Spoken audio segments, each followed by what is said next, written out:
Bonjour, je suis Nelly de la chaîne Budget et Bon Sens et ceci est ma toute première vidéo.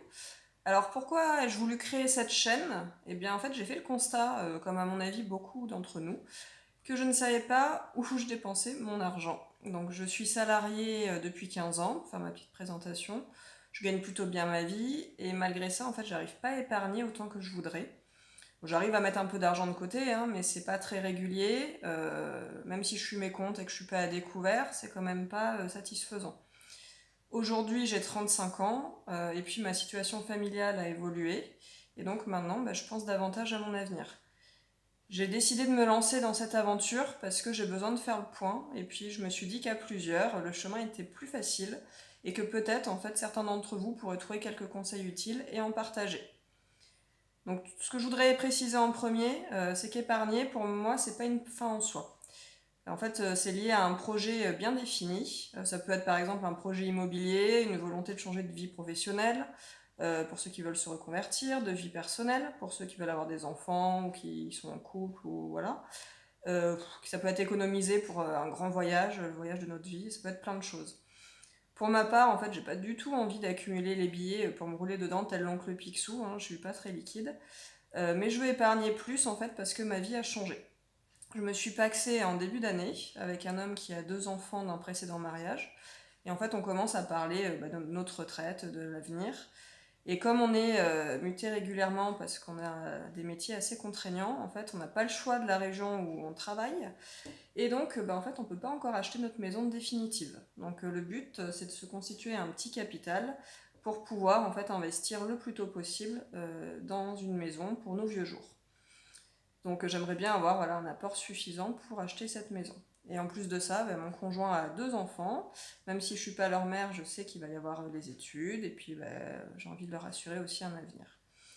Donc voilà, j'aimerais bien avoir suffisamment d'épargne pour ça. Et également, en fait, comme j'ai un métier assez contraignant, je pense que quand j'atteindrai à peu près les 50 ans, j'aimerais bien changer de vie professionnelle pour me poser un peu.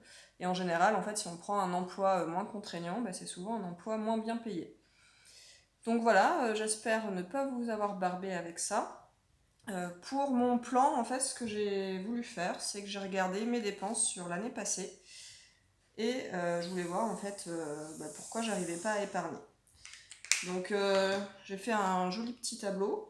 Donc d'abord, je vais quand même regarder ce que j'ai réussi à épargner. Donc c'est plutôt pas mal parce que j'ai réussi à épargner à peu près 2 mois de salaire, pardon.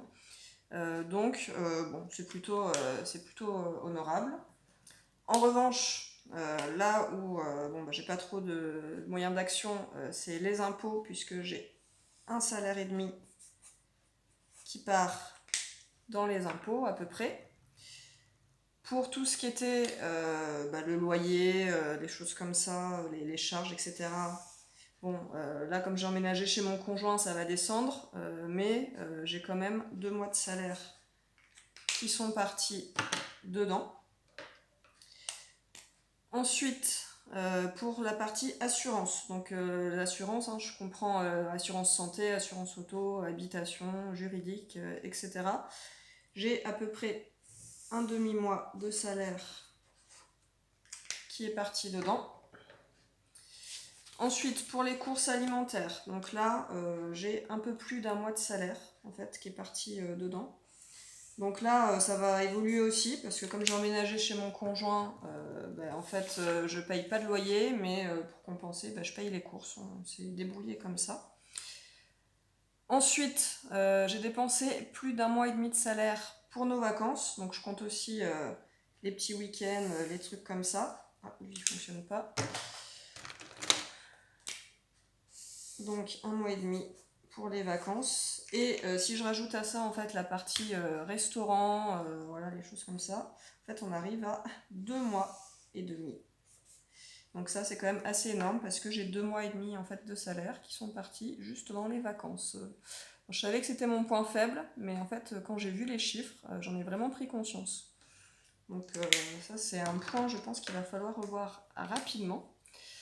Ensuite, pour le shopping, donc shopping et cadeaux, hein, j'ai compté ensemble, j'ai dépensé un mois et demi de salaire. Donc moi je pensais que j'étais pas très dépensière, je m'achète pas souvent des trucs en fait, en tout cas j'ai pas l'impression. Sauf qu'en fait, bah, quand je regarde les chiffres, je vois qu'un mois et demi c'est quand même énorme. Sachant que j'ai dépensé à peu près autant pour les cadeaux que pour moi-même. En fait ça fait quand même des grosses sommes, donc je pense qu'il y a moyen de réduire largement là-dessus. Et puis en plus c'est pas parce qu'un cadeau est cher qu'il est plus apprécié, donc je pense qu'il y a vraiment moyen de réduire. Et enfin, dans ce qui reste, c'est les retraits et les paiements divers que j'ai pas réussi en fait. J'ai pas réussi à me souvenir de ce que c'était, donc j'ai pas réussi à le catégoriser. Et là en fait, j'ai un peu plus d'un mois de salaire qui sont là-dedans. Donc je sais pas en fait à quoi ça correspond. Et ça c'est un gros problème, parce que ça veut dire que j'ai dépensé plus d'un mois de salaire. Bah, je sais pas dans quoi. Aujourd'hui, je sais pas du tout l'attribuer. Donc bon, c'est voilà, c'est quand même beaucoup de dépenses tout ça, mais je pense que c'est intéressant de le faire sur l'année pour voir bah, en fait tout ce qu'on peut dépenser. Personnellement, je pensais pas avoir dépensé autant en shopping, donc ça m'a fait du bien de m'en rendre compte. Les vacances et les restos, je savais bien que je dépensais beaucoup, mais alors à ce point-là, non. C'est-à-dire que je dépensais plus en vacances, resto que ce que j'ai épargné sur l'année. Donc ça, c'est vraiment à corriger. Et la partie bah, retrait en liquide et paiement dans je ne sais quoi, ça c'est pareil, il va falloir que je commence à le suivre. Pourquoi en fait ça me satisfait pas ça? Parce que en fait avec ce que j'ai épargné, si je veux économiser assez pour mon projet immobilier, pour avoir un apport conséquent, en fait j'ai calculé que ça me reviendrait à 13 ans d'épargne à ce rythme-là. Donc clairement j'aimerais bien que ça se concrétise avant 13 ans. Donc ce que je peux vous conseiller, c'est que même si ça prend du temps, faites un petit tableau comme ça de vos dépenses. Regardez sur l'année écoulée dans quoi vous avez dépensé, combien vous avez dépensé. Je pense que certains résultats vont vous surprendre, comme moi, pour le shopping et les retraits.